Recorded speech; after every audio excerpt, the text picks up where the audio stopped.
Desde los primitivos pobladores de la estepa hasta los tiempos de Iván el Terrible, la historia de Rusia es tan dilatada como inmenso es su territorio. El relato que les vamos a contar abarca más de 20.000 años de esa historia. Hermitage, tesoros de la arqueología rusa en el Mark. Estamos en San Petersburgo, una ciudad levantada de la nada por los zares para convertirla en la capital de Rusia.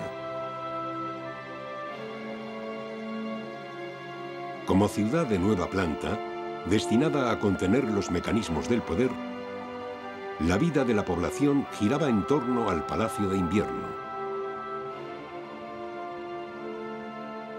Hoy, este edificio forma parte del primer museo público de Rusia, el Hermitage. En otro tiempo, fue la residencia del zar y albergaba una de las cortes más esplendorosas de Europa.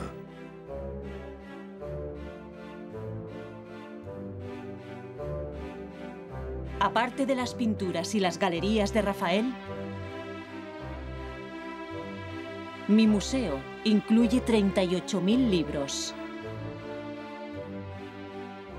4 salas llenas de volúmenes y grabados, 10.000 esculturas, aproximadamente 10.000 dibujos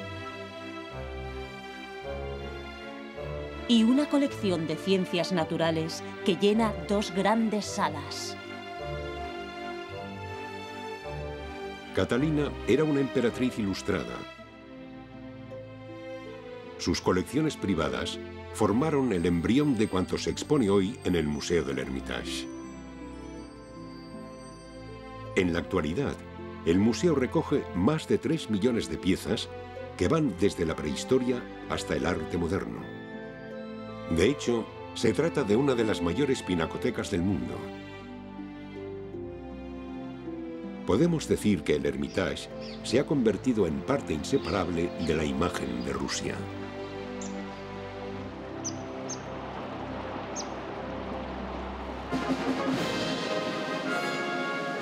De mutuo acuerdo, el gobierno ruso y el español declararon el 2011 como año dual España-Rusia. Rusia y España son 2 naciones imprescindibles para poder entender la cultura, la historia y la identidad europea. Tampoco la historia del mundo podría concebirse sin la impronta y las aportaciones de nuestros 2 grandes pueblos. Столь обширный и многогранный проект реализуется нашими странами впервые. И мне очень приятно, что в этой торжественной церемонии принимают участие король Испании Хуан Карлос I и королева София. Для нас это большая честь. Parte del hermanamiento cultural entre ambos países fue la exposición en el Hermitage de una importante pieza arqueológica procedente del Mark, Museo Arqueológico Provincial de Alicante. Descubierta en el yacimiento romano de Lucentum, en Alicante, la pieza en cuestión representa una doble cabeza de águila, un diseño único en la cultura clásica. Se trata del pomo de la espada que empuñaba con toda probabilidad la estatua de un emperador. Para los rusos, el águila bicéfala forma parte del escudo de su país.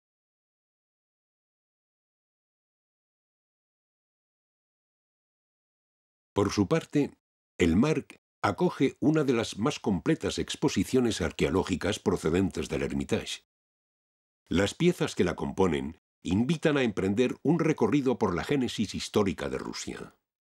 Археологические коллекции в Эрмитаже разнообразны, обильны и велики, и важны настолько же, насколько наши коллекции живописи, скульптуры или прикладного искусства. Но в России, к сожалению, очень мало специализированных археологических музеев. Как правило, это небольшие музеи в провинциях или университетские музеи. И поэтому нам, конечно, было интересно подготовить такую выставку, которая бы отразила все периоды и все эпохи развития древних культур на территории России и сопредельных территориях и показать это в специализированном, хорошо подготовленном для этого музее, которым является МАРК. Estamos en la última glaciación. Los hielos polares se han extendido, cubren gran parte de Asia y Europa. Nuestra ruta comienza en la prehistoria, en tiempos del Paleolítico Superior, hace unos 25.000 años.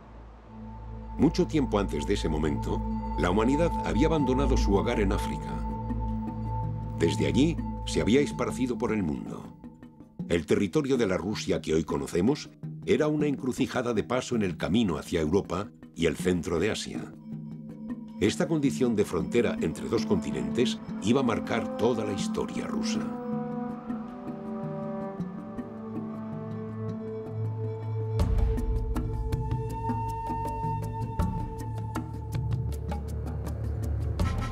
Las gentes del Paleolítico vivían en grupos reducidos. Eran cazadoras y recolectoras. Su vida transcurría aprovechando los recursos que les proporcionaba la naturaleza. Conocían las estaciones fértiles y el comportamiento de los animales. Lo que destacaba a esta humanidad de otras anteriores era su capacidad para crear arte.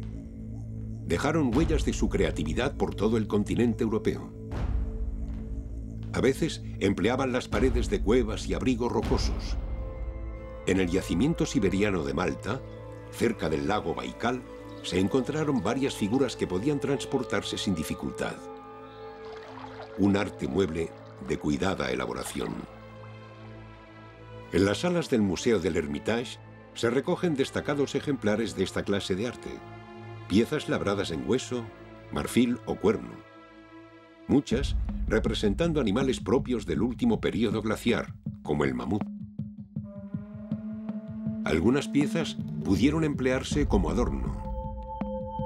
Otras tuvieron con toda probabilidad una utilidad ritual. Dentro del arte prehistórico, las llamadas Venus paleolíticas ocupan un lugar especial.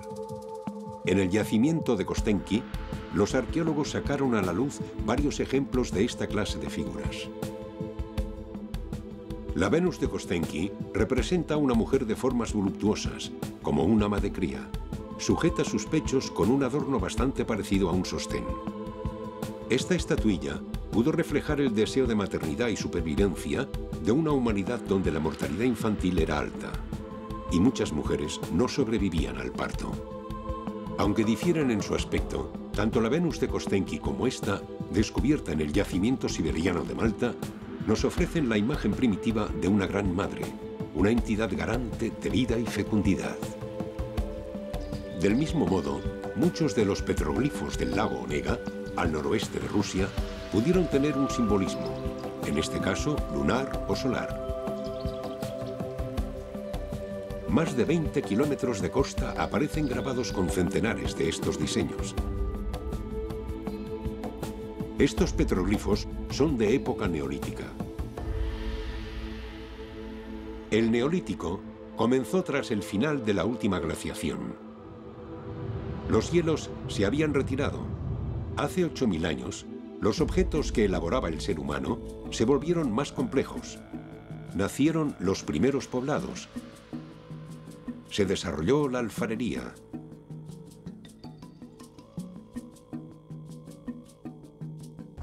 La causa de estos cambios fue la aparición de un nuevo modelo de economía, basado en la agricultura y la ganadería. Rusia posee la llanura más grande del mundo. El paisaje más común es la estepa. Extensiones interminables de vegetación baja y hierba. Aquí, la humanidad del Neolítico adoptó el pastoreo trashumante como forma de vida. Tribus primero, y luego poblaciones enteras, recorrieron las inmensidades del Asia Central, conduciendo sus ganados en busca de pastos. Comerciando entre sí, guerreando. El resultado de este magma fue una cultura nómada que, con los siglos y el contacto entre los pueblos, alcanzó un cierto grado de semejanza.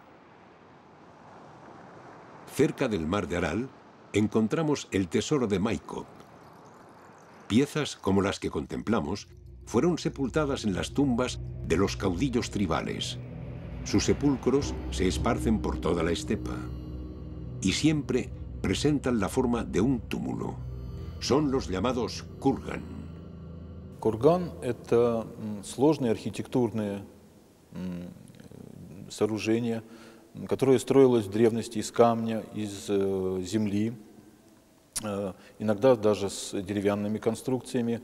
И сооружалось это над могилой, над захоронением, которое производилось в земле.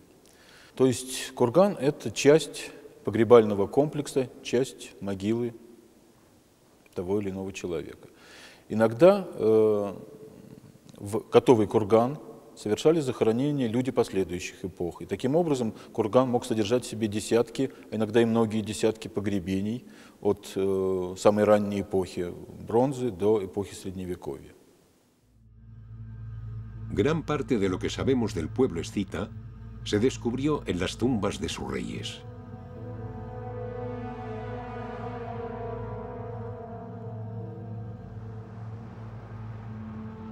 En el siglo VII a.C., los escitas llegaron a la costa norte del Mar Negro.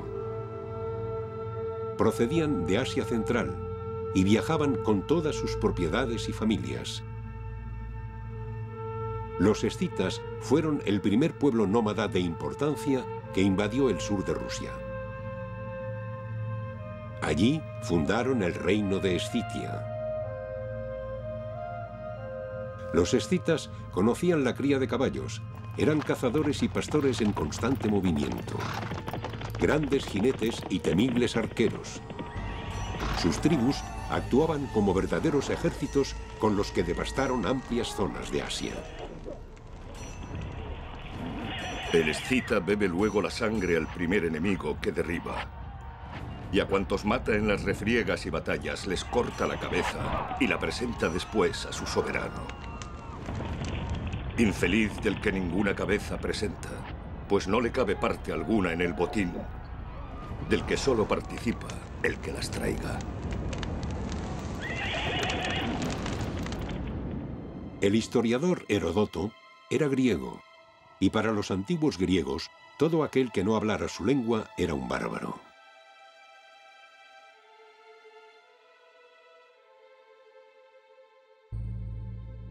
Desde la oscuridad de las tumbas de los reyes escitas surge una realidad bien distinta de esta imagen brutal.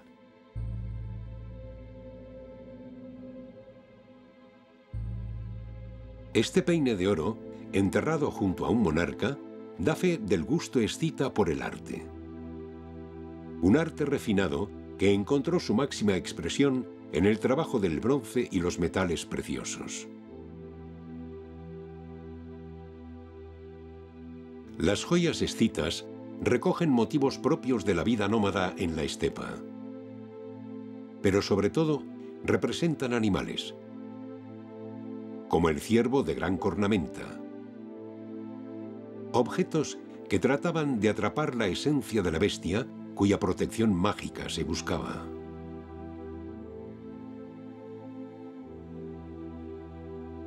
Durante siglos, el oro escita fue un botín muy codiciado, tanto que los zares tuvieron que dictar leyes contra los saqueadores de túmulos.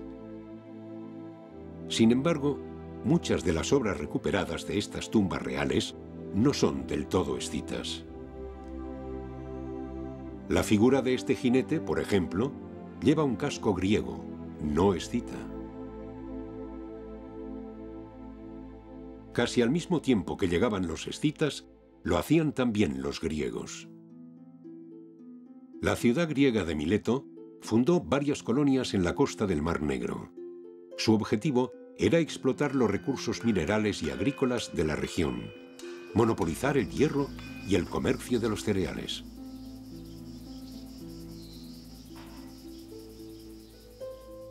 Los griegos siempre se vieron amenazados por sus vecinos escitas sedientos de botín. Pero del contacto entre ambos pueblos surgió una cultura que vinculaba el mundo mediterráneo con el de las estepas. Obras de arte griegas, como las expuestas en el Hermitage, pueden encontrarse desde la península ibérica hasta los túmulos funerarios escitas. Orfebres griegos elaboraron joyas al estilo escita.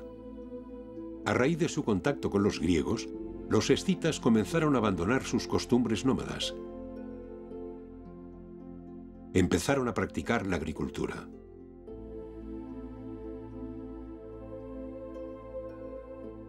Anacarsis está considerado como uno de los 7 sabios de Grecia. Sin embargo, en la estepa se le conocía como el hermano del rey de Escitia. Anacarsis era un filósofo que viajó a Atenas para impregnarse del mundo griego. A su regreso a Escitia, Anacarsis fue asesinado por su hermano. Del mismo modo, los escitas se vieron sometidos por otro pueblo nómada, los sármatas. Tiempo después, al norte y oeste del Mar Negro, surgió el reino del Bósforo. Abarcaba el territorio de las antiguas colonias griegas. Hostigadas por las tribus de las estepas, estas prósperas ciudades terminaron por depender de potencias extranjeras. Se convirtieron en protectorado de Roma. Sin embargo, el destino del reino del Bósforo y el del imperio estaban escritos.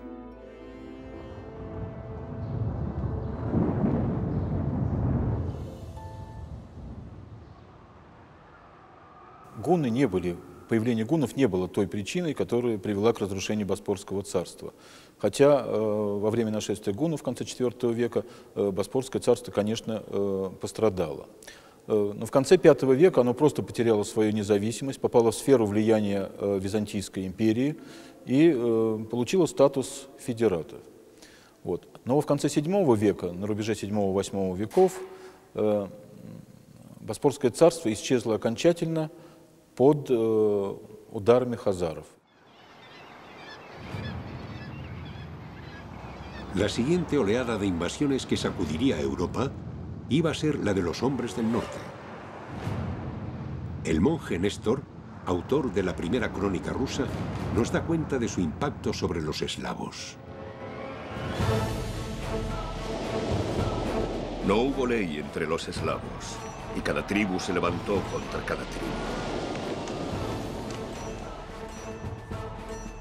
Entonces se dijeron: elijamos a un príncipe que mande sobre nosotros y que juzgue de acuerdo con la costumbre. Así, acudieron más allá de los mares y dijeron a los varegos: nuestra tierra es grande y rica, pero no hay orden en ella. Que vengan a reinar vuestros príncipes sobre nosotros. Los varegos del relato eran un pueblo hermano de los vikingos daneses. Ayudaron a los eslavos a unificar sus tribus. Juntos, varegos y eslavos formaron el pueblo Rus, el llamado Estado ruso antiguo. La aristocracia de los Rus era varega, pero inmersa en un mundo eslavo, no tardó en verse asimilada por completo. Apenas 40 años después de la llegada de los varegos, sus príncipes tenían nombre eslavo. En un comienzo, los Rus adoraban a los dioses de la mitología eslava. Sin embargo, como se puede apreciar en la actualidad, la Rusia de los siglos siguientes iba a ser cristiana. Corría el año 988 y Vladimir gobernaba sobre un cúmulo de tribus belicosas divididas por sus particularidades locales. Para mantener la estabilidad era necesario cohesionarlas, y para conseguirlo, Vladimir recurrió a la religión.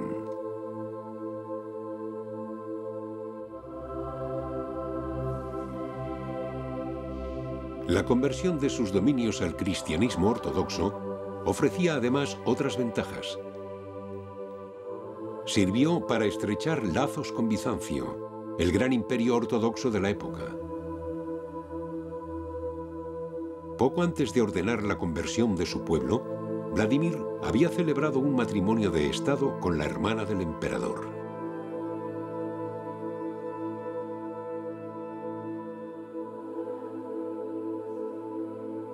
Los iconos son una forma de arte de origen bizantino. Tras la cristianización, el príncipe Vladimir ordenó destruir todos los símbolos paganos. Con el paso del tiempo, los iconos iban a adquirir una personalidad genuinamente rusa. Para los monjes, elaborar un icono es una forma de ejercicio espiritual. Los iconos son paneles donde se representan personajes de la fe ortodoxa y objetos consagrados.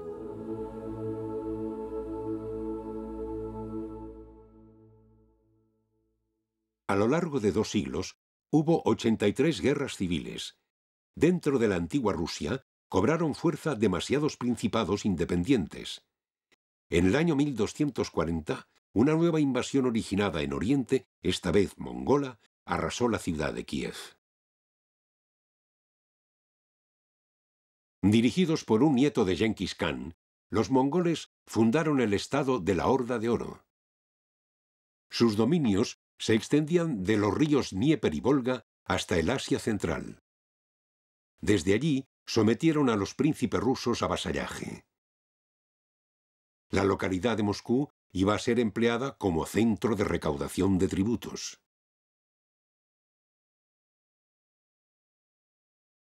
La ruta de la seda, el imperio bizantino y la invasión mongola dejaron su huella oriental en la cultura rusa.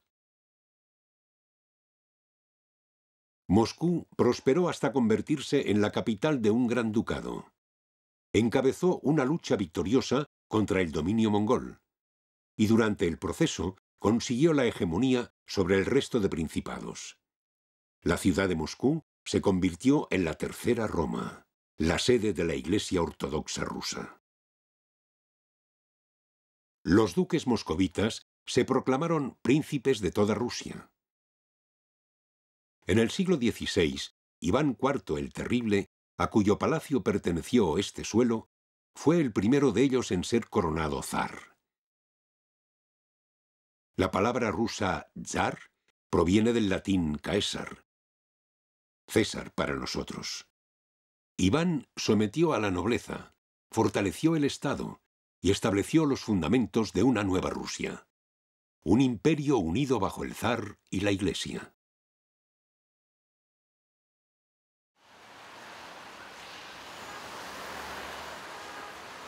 Nos encontramos en San Petersburgo, la ciudad donde comenzamos nuestra andadura.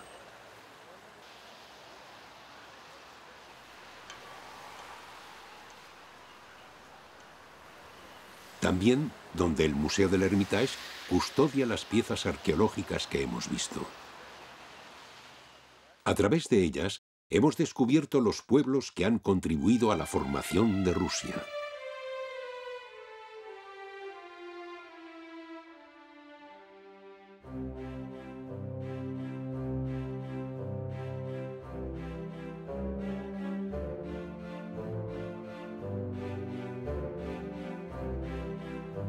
El 5 de febrero de 1852 tuvo lugar la ceremonia de inauguración del Hermitage. Con motivo de ello, se representó una obra de teatro y se dio una recepción a más de 600 personas. Eran los tiempos de los zares.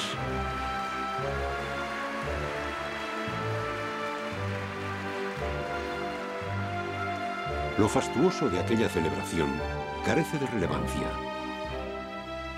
Lo importante de verdad es que desde que el Museo del Hermitage abrió sus puertas, sus colecciones han preservado para el mundo el alma y el corazón de Rusia. Un espíritu que hoy llega hasta nosotros.